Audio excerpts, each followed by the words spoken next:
Assalamualaikum, nama saya Nur Madiha binti Abdullah, nombor metrik I23100663. Untuk pengenalan awal, kumpulan kami terbagi pada 6 ahli kumpulan dan kami mengkaji tentang kes skandal rasuah Rolls-Royce. Seperti yang kita ketahui, Rolls-Royce merupakan jenama kereta yang terkemuka, tetapi perniagaan mereka ini mula menjadi bualan ramai apabila segala kesalahan Rolls-Royce ini mula terungkap. Kejahatan mereka yang menyoroti amalan perniagaan rasuah yang sudah menjadi satu kebiasaan di Asia Tenggara, malah kesalahan mereka ini telah dibaca satu persatu oleh pihak mahkamah yang telah membuktikan bahawa banyak kesalahan yang telah dilakukan oleh syarikat Rolls-Royce ini bagi mengambil jalan mudah dalam perniagaan yang dijalankan oleh mereka. Ini merupakan tamparan hebat bagi industri penerbangan Inggeris kerana mereka telah menjadikan Rolls-Royce sebagai juara kejayaan penswastaan dan kecemerlangan produk dalam industri itu.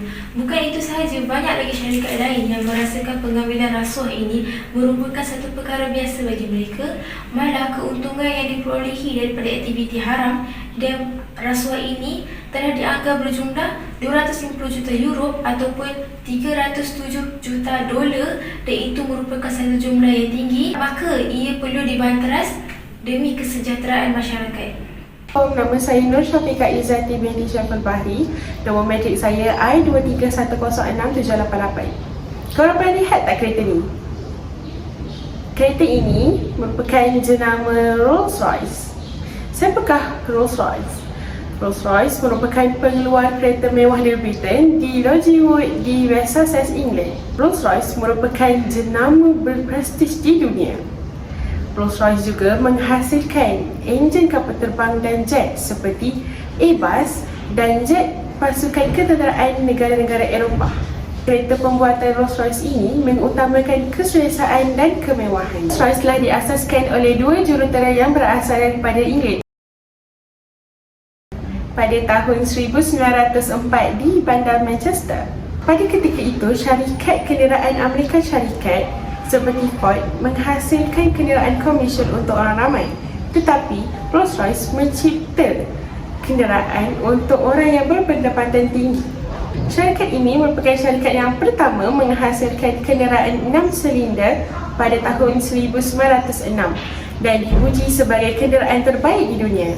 Pada tahun 1914, Rolls-Royce mula mencuburi bidang aero angkasa yang merupakan pembekal utama enjin jet semasa Perang Dunia Pertama.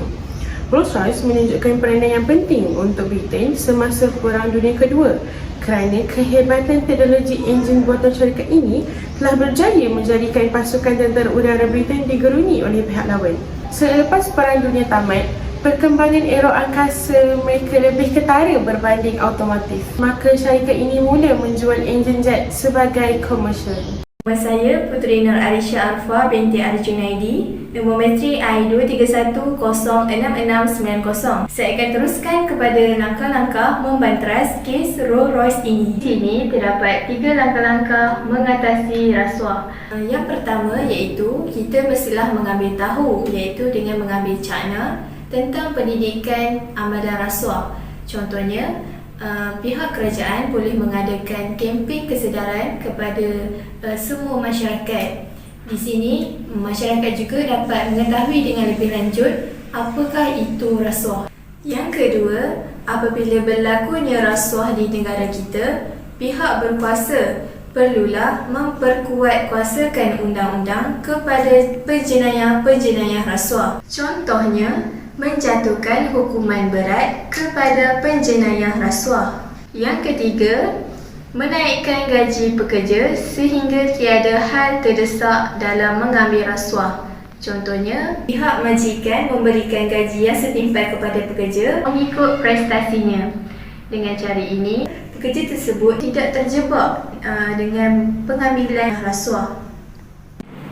Nama Nur Syamina binti Hamzah, nombor metrik I23106823. Antara kesan yang implikasi terhadap individu, yang pertama ialah sukar untuk dipercayai. Jika seseorang itu didapati bersalah dalam mempunyai rekod jenayah rasuah, mereka yang terlibat dalam jenayah ini sama ada penerima atau pemberi akan sukar untuk mendapat kepercayaan daripada orang lain. Ini disebabkan oleh kepercayaan yang telah diberikan sebelum ini telah digunakan secara menyeleweng. Implikasi yang kedua ialah merendahkan tahap kepercayaan dan keyakinan masyarakat. Impak yang bakal dihadapi oleh sesebuah negara apabila gejala rasuah ini berleluasa, antaranya adalah merosakkan kepercayaan dan keyakinan masyarakat terhadap institusi dan pemimpin negara. Pandangan ini dapat memberi impak rasuah dalam hubungan sosial sekaligus akan menyebabkan ketidakstabilan politik dan sosial. Seterusnya, rasuah juga akan menjatuhkan imej negara di mata dunia. Kemajuan media massa dalam mendapatkan maklumat mengenai segala perkara atau isu yang berlaku dalam sesebuah negara mampu menjadi punca kejatuhan ekonomi negara. Jika kita terlibat dengan isu rasuah ni, negara akan kurang minat kerana mereka tidak percaya akan sistem pentadbiran kita. Dengan itu, pihak kerajaan bersama Suruhanjaya Pencegahan Rasuah Malaysia (SPRM) perlu memastikan setiap anggota kerja menjalankan tugas dengan penuh amanah dan terhindar daripada gejala rasuah. Seterusnya, kita pergi kepada kesalahan-kesalahan dalam skandal Rolls-Royce itu sendiri. Okey, sebelum itu perkenalkan diri saya, Nur Fikri binti Atamudi, mengandung kat menteri I23106986. Okey, apakah kesalahan dalam Rolls-Royce itu sendiri? Okey, Rolls-Royce didakwa membayar jutaan pound bagi memperoleh kontrak kejuruteraan awam dari ketenteraan di beberapa sebuah negara. Rasuah dibayar oleh pegawai Rolls-Royce itu sendiri atau melalui orang tengah dari tahun 1999 sehingga 2013 lamanya. Okey.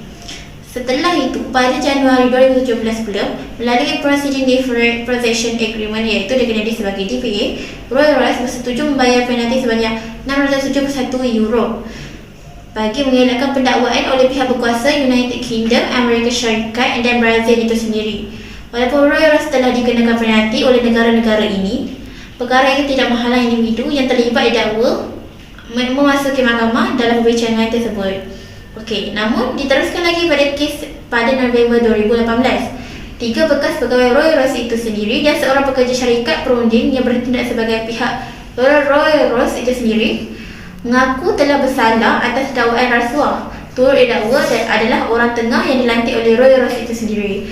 Okey, setelah kita lihat kesalahan-kesalahan ini merupakan kesalahan-kesalahan mandatory yang merupakan rasuah, merupakan perjalanan mudah untuk mengambil rasuah untuk mendapatkan informasi-informasi. Namun benda begini perlu dielakkan supaya tidak lagi berleluasa. Okay. Akhir sekali kita pergi kepada pengajaran dan rumusan. Nama saya Nurul Izzati binti Nur Azman, nombor matrik I23106650. Pengajaran yang pertama ialah kepada individu agar berintegriti dalam menjalankan tugas untuk tidak menerima apa-apa rasuah dalam menjalankan tugas. Yang kedua ialah kepada organisasi agar tidak melibatkan rasuah dalam perniagaan untuk memajukan lagi perniagaan tersebut. Yang ketiga ialah kepada masyarakat untuk membanteras rasuah dalam negara kita untuk tidak meningkatkan kadar rasuah dalam kalangan masyarakat kita. Sekian, terima kasih.